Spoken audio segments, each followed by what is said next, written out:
అయోధ్యలో 500 సంవత్సరాలు తర్వాత మన రాముడు అయోధ్యకు వచ్చేసాడు. ఆ సందర్భంగా మేము నరసింహస్వామి గుడికి వచ్చాము, దర్శించుకున్నాము. ఇప్పుడు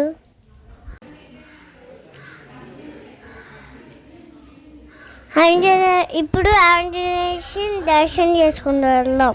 అదండి తమలపాకులో తులసి మాల మా పెద్దమ్మ ఇచ్చింది. ఇప్పుడు ఆంజనేయ స్వామిని దర్శించుకున్నాను.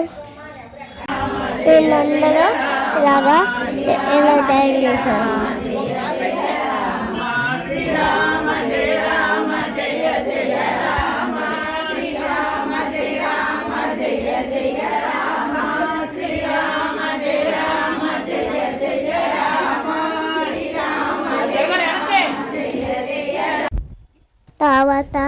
తర్వాత అన్నదానం చేశాడు.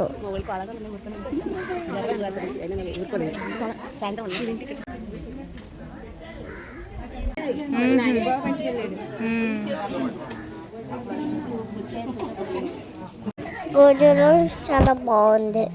మా చెల్లి చూడండి ఎలా తింటుందో. రాముల వారిని ప్రతిష్ఠించేశారు కదా, ఇంటి దగ్గర సాయంత్రం 5 దీపాలు పెట్టుకోమన్నారు. నేను 5 దీపాలు పెట్టాను. దేవుడికి దండం పెట్టుకుంటున్నాను. దేవుడికి దీపం పెట్టి 5 దీపాలలో కంచి కామాక్షమ్మ దగ్గర, వెంకటేశ్వర స్వామి వినాయకుడి దగ్గర, తర్వాత తులసి మాత దగ్గర పెట్టాను. గుమ్మంలో 2 మా అమ్మ పెట్టింది.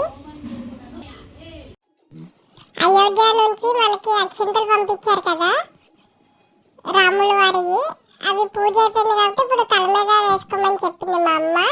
ఇదిగోండి అక్షింతలు, నేను ఓపెన్ చేస్తున్నాను తల మీద వేసుకోవడానికి. రాముల వారి అక్షింతలు తీసుకొని మా అమ్మ నన్ను ఆశీర్వదించి నాకు వేసింది. తర్వాత మా చెల్లికి వేసింది. నేను మా చెల్లికి వేశాను, మా చెల్లి నాకు వేసింది. ఫైనల్ గా మా అమ్మ నాకు తీర్థం ఇచ్చేసింది, తాగేశాను. పూజ అయిపోయిన తర్వాత మా అమ్మ రామకోటి తీసింది. ఇవాళ నుంచే స్టార్ట్ చేస్తుందంట రామకోటి. రోజు కొంచెం కొంచెం రాస్తానని చెప్పింది. జై శ్రీరామ్ అని చెప్పి మా అమ్మ రామకోటి స్టార్ట్ చేసింది. ఇదిగోండి ఇవాళ కొంచెం రాసింది. తరువాత టపాసులు కాల్చడం స్టార్ట్ చేశాము.